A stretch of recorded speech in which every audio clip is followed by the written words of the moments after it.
So, Mother's Day is on the horizon, so what better way to celebrate it than with a movie about a daughter and mother getting kidnapped in South America?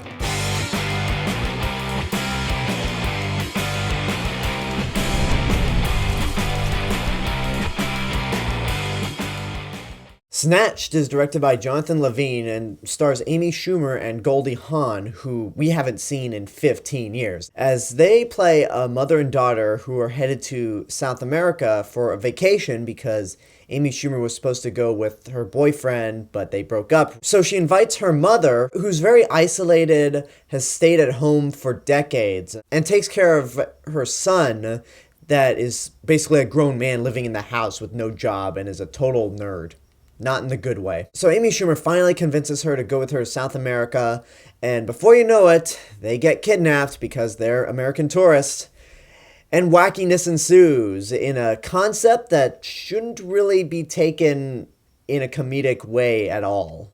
So I know the public opinion on Amy Schumer is not particularly a popular one. Her comedy can be very hit or miss, but I did really like Trainwreck, the movie she did 2 years ago that Judd Apatow directed, but she herself wrote. I thought that was a great movie. I saw it a second time, and it holds up, even if it is a little too long. So one of the things I was worried about after Trainwreck was a big hit was that Amy Schumer was going to go down the path of Melissa McCarthy, where she's in all of these big comedies, is just completely obnoxious, does a bunch of pratfalls, just the most goofy, over-the-top, obnoxious comedy you can think of. So that's exactly what I was worried about when I saw the trailer for Snatched, and I gotta say, it wasn't as bad as I thought it was gonna be.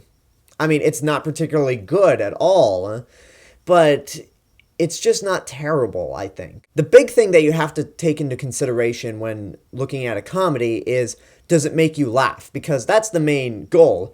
And yeah, the movie did make me laugh a few points, but most of the laughs that I got were just light chuckles. And if there were any big laugh out loud laughs, they were just because of things that caught me off guard. And some of the things that I laughed at aren't really things that you should be laughing at. Like there's a scene when Amy Schumer kills a guy by shooting a spear through his throat.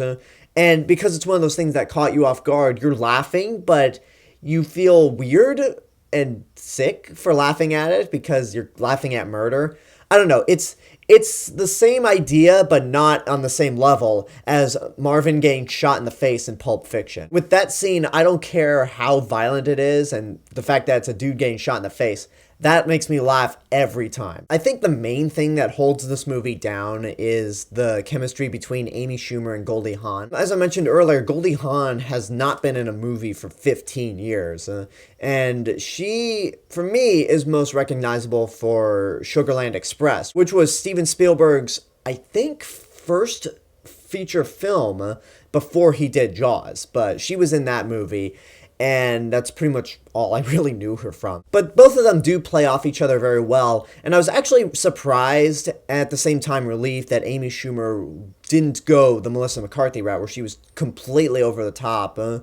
She was pulled back a bit, but it's still kind of exaggerated. It's not as down-to-earth or as leveled as she was in Trainwreck. But I think if there was anything that kept the movie from being cringeworthy, it was the moments between them. Some of the side characters are just downright bad. Some of them don't even appear in the movie for that long. The ex-boyfriend in the beginning, he's only in one scene, but the actor playing him is just so wooden, so terrible, that you just don't believe anything he's supposed to say. I get that he's supposed to be really monotone and emotionless for the sake of comedy, but it's just one of those things where it's like, humans don't act this way. But for me, the worst character in the movie is Goldie Hawn's son, who's this grown man who lives at home, is a total nerd, speaks Klingon, doesn't have a job. Basically, he looks like and has the characteristics of a nerd that Weird Al Yankovic parodied in his song White and Nerdy. And it makes you go,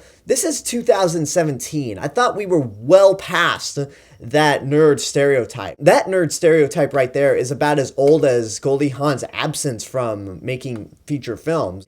It just got downright annoying at points. The second he pops up on screen, you're just like, shit, I know exactly what's going to go down with this character in terms of comedy. There's not much else that I could say about this movie because it's just very standard, formulaic. It did have some jokes that did make me chuckle here and there. There were 2 instances where I laughed out loud, but the rest of the jokes don't really seem to work, especially since American tourists getting kidnapped in South America is not really the best thing to make a comedy out of. One thing that I will say in its defense is that it's not as offensive as Identity Thief, where that movie just went, oh look, people getting their identity stolen and having their life ruined with bad credit. Isn't that funny? Ha ha ha ha ha ha ha!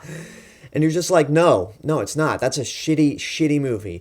And this movie, while not shitty, it's just not that great. Not even that good either. For the most of it, outside of the parts when they try to make light out of the kidnapping moments, it's not offensive. It's just harmless. So just watch at your own risk. It's so standard that this isn't a movie that I would recommend you go see in the theater, which is funny because at the screening that I was at, there was a big thank you from Goldie Hawn and Amy Schumer saying, thank you for coming to see this in the theater. And I'm like, this is a press screening. We were going to be here anyway, and we didn't have to pay to see this, so I don't know what the point of that is. I've said this in a couple of other reviews when I've reviewed some other movies, but this movie is very much the kind of movie that you find on TV when you're bored and browsing through the channels. You'll watch it a little bit, be slightly amused, and then continue browsing at the point when it starts to get bad. So that's just my honest take.